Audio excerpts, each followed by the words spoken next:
ನಮಸ್ಕಾರ ವೀಕ್ಷಕರೇ. ಇಂದು ಭಾರತದ ಗೌರವಾನ್ವಿತ 15ನೇ ರಾಷ್ಟ್ರಪತಿ ಧೀಮಂತ ಮಹಿಳೆ ಶ್ರೀಮತಿ ದ್ರೌಪದಿ ಮುರ್ಮುರವರ 68ನೇ ಜನ್ಮದಿನ.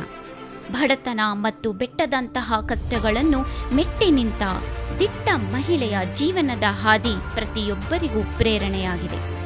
ಜೂನ್ 20, 1958ರಂದು ಒಡಿಸ್ಸಾದ ಒಂದು ಪುಟ್ಟ ಹಳ್ಳಿ ಮಯೂರ್ಭಂಜ್ ಬುಡಕಟ್ಟು ಕುಟುಂಬದಲ್ಲಿ ಹುಟ್ಟಿದ ಇವರು ತೀವ್ರ ಬಡತನದ ನಡುವೆಯೂ ಛಲ ಬಿಡದೆ ಓದಿ ತಮ್ಮ ಹಳ್ಳಿಯಲ್ಲೇ ಪದವಿ ಮುಗಿಸಿದ ಮೊದಲ ಮಹಿಳೆಯಾದರು.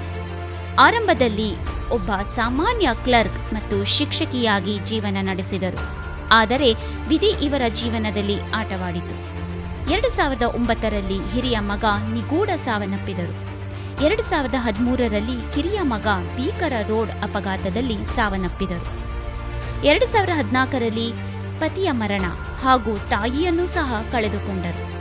ಕೇವಲ 7 ವರ್ಷಗಳಲ್ಲಿ ಇವರು ತಮ್ಮ ಪತಿ, 2 ಯುವ ಗಂಡು ಮಕ್ಕಳು ಮತ್ತು ತಾಯಿಯನ್ನು ಕಳೆದುಕೊಂಡರು. ಇಡೀ ಸಂಸಾರವೇ ಕಣ್ಣೆದುರು ಕರಗಿ ಹೋದಾಗಲೂ ಕುಸಿಯದೆ ಆಧ್ಯಾತ್ಮದ ಬಲದಿಂದ ಸಮಾಜ ಸೇವೆಗೆ ನಿಂತರು.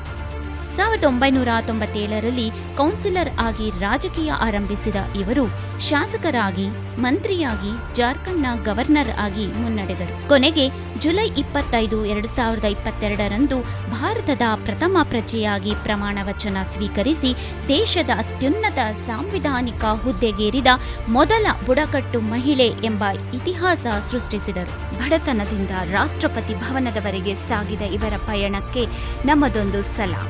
HTV ಕನ್ನಡ ವಾಹಿನಿಯ ಪರವಾಗಿ ತಮಗೆ ಹುಟ್ಟುಹಬ್ಬದ ಶುಭಾಶಯಗಳು.